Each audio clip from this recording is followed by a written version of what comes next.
एक समय की बात है। सम्राट अशोक अपने मंत्री के साथ अपने राज्य का दौरा करने निकले। वह घूमते घूमते एक जगह पहुंचे जहां एक बौद्ध भिक्षु ध्यान मग्न थे। उन्हें देखकर सम्राट अशोक रुके और उन बौद्ध भिक्षु के पास जाकर उनको नतमस्तक होकर प्रणाम किया। भिक्षु ने आंखें खोली और देखा कि सामने सम्राट अशोक खड़े थे, जो उन्हें सर झुकाकर प्रणाम कर रहे थे। भिक्षु ने सम्राट अशोक को आशीर्वाद दिया। अब सम्राट अशोक वापस अपने महल की ओर चल पड़े। जब वे अपने महल वापस पहुंचे तब उनका मंत्री बहुत नाराज हुआ। सम्राट ने उससे पूछा कि क्या हुआ, तुम इतने नाराज क्यों हो? तब वह बोला कि महाराज, मैं ये सोचकर असमंजस में हूँ कि जिस सम्राट के मस्तक पर तिलक लगाने के लिए जनता उत्सुक रहती है, उस सम्राट अशोक ने एक भिक्षु के सामने अपना सर झुका दिया। यह देखकर मुझे बहुत बुरा लगा। क्या यह सब आपको शोभा देता है कि आप एक भिक्षु के सामने झुक जाएं? यह सब सुनकर सम्राट अशोक मुस्कुराए और शांत मन से अपने कक्ष में चले गए। धीरे धीरे कई महीनों का समय निकल गया। फिर एक दिन सम्राट अशोक ने अपने मंत्री को बुलाया और कहा कि आपको एक छोटा सा काम करना है। यह एक प्रयोग की तरह है। सम्राट अशोक मंत्री को एक थैला देते हुए बोले कि आपको यह थैला लेकर बाजार जाना है और इस थैले में जो भी सामान है उसे बेच कर आना है। साथ ही एक शर्त है कि जब तक आप बाजार ना पहुंच जाएं, तब तक आपको इस थैले में क्या है यह नहीं देखना है। मंत्री यह सोचकर असमंजस में था कि सम्राट मुझे ऐसा काम क्यों दे रहे हैं। मैं तो मंत्री हूँ, यह मेरा काम नहीं है। परंतु सम्राट का आदेश था तो उसने आदेशानुसार काम किया। जब वह बाजार पहुंचा तो उसने थैला खोलकर देखा। उसमें 4 चीज़ें थीं जिन्हें उसे बेचना था। पहली भैंसे का सर, दूसरा घोड़े का सर, तीसरा बकरे का सर और चौथा आदमी का सर। यह देखकर मंत्री आश्चर्य में पड़ गया कि यह क्या आदेश है, लेकिन फिर भी उसने आदेश का पालन किया। उसने बाजार में अलग अलग दुकानों पर जाकर बड़ी मुश्किल से भैंसे का, बकरे का और घोड़े के सर को बेच दिया। अब आदमी की खोपड़ी बची थी जिसे कोई भी खरीदना नहीं चाहता था। वह शाम तक बहुत थक चुका था।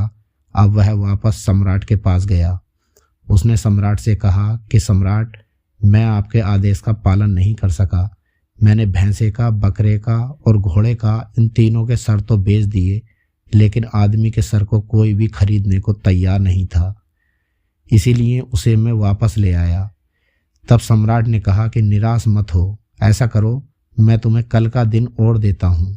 तुम कल फिर से इसे बाजार ले जाना और इसे कल मुफ्त में किसी को देकर आ जाना।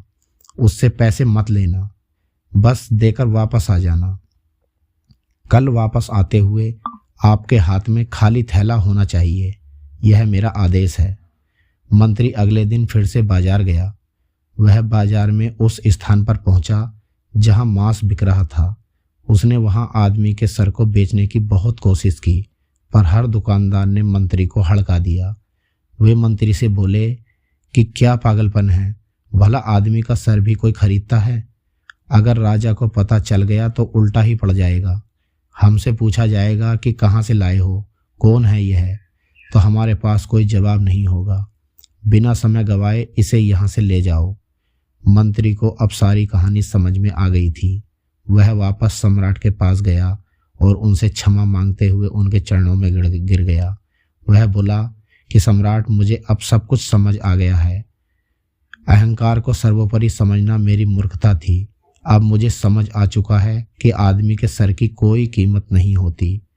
यह हमारा अहंकार है जो हम अपना सर किसी के सामने नहीं झुकाते। मुझे माफ़ कर दीजिए सम्राट।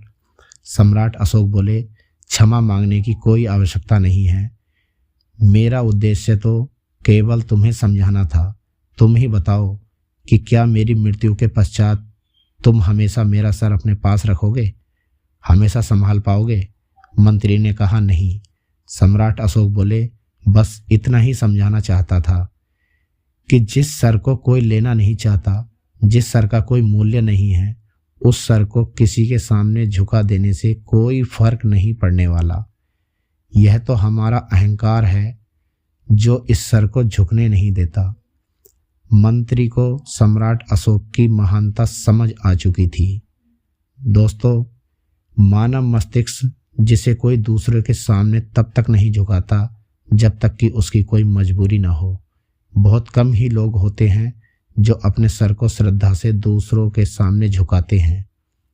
जब भी सर झुकाने की बात आती है तो इंसान का अहंकार सबसे पहले उसके सामने आकर खड़ा हो जाता है।